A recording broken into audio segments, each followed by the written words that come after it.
Hey guys, welcome back to another class. My name is Braden Messer.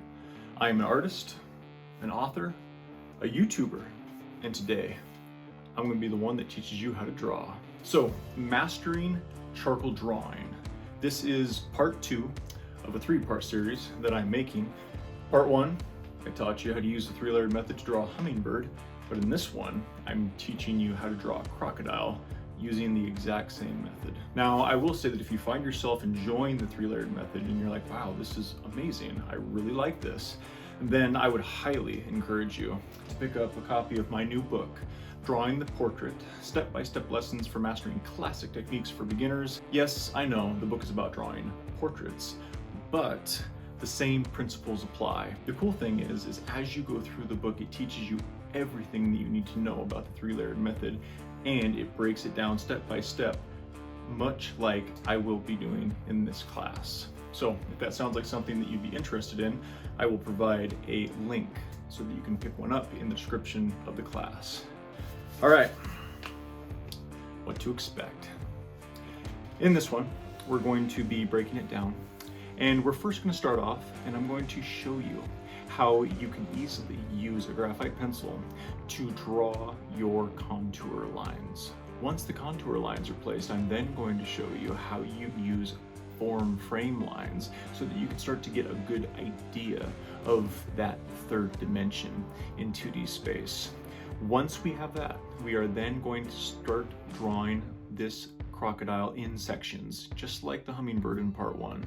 We're going to start off with the nose of the croc, and then lesson by lesson, section by section, I'm going to show you how we use soft charcoal for our base layers, and then how we can use smudgers to start to build up the differences in value from complete white on through to complete black.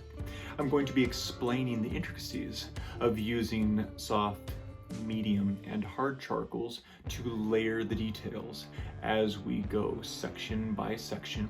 I'm going to be explaining line definitions and showcasing those one by one as we develop the detail throughout the drawing. And then we're going to be playing a little bit with background and foreground, right? The landscape effect, as Da Vinci put it. And I'm going to show you how you can detail out specific sections of the croc and then leave others more or less blurry, right? Out of focus. I'm going to be talking a lot about that so that we can start to get a depth of field to the drawing, which is something different that we didn't go over in part 1. So yeah, I mean, that is pretty much what to expect.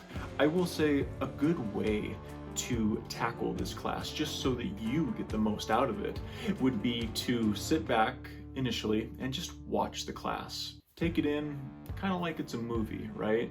Don't draw along with me. I want you just to really focus on what I'm saying and, more importantly, what I'm doing, so that you can just absorb all the information.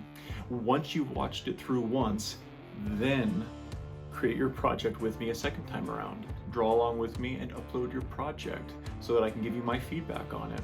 And then if you want your project to be featured in my monthly newsletter that comes out the first half of every single month, just make sure to leave your review of the class as well. And that allows me to do that for you. So before we jump into the class, I just want to let you know that I do have one-on-ones available now here on Skillshare. What those are is those are a 1-hour call with me where we get to meet each other and I can give you my feedback on drawings. You can ask me questions. You can send me multiple drawings that you have questions on, and I can coach you and consult you through ways to develop your skills even further and really help you come to your fullest potential when it comes to drawing. If that sounds like something that you would be interested in, you can go to my homepage, and right at the top, you can book a time slot with me. So yeah, that is pretty much it. That is all, and I hope to see you in class.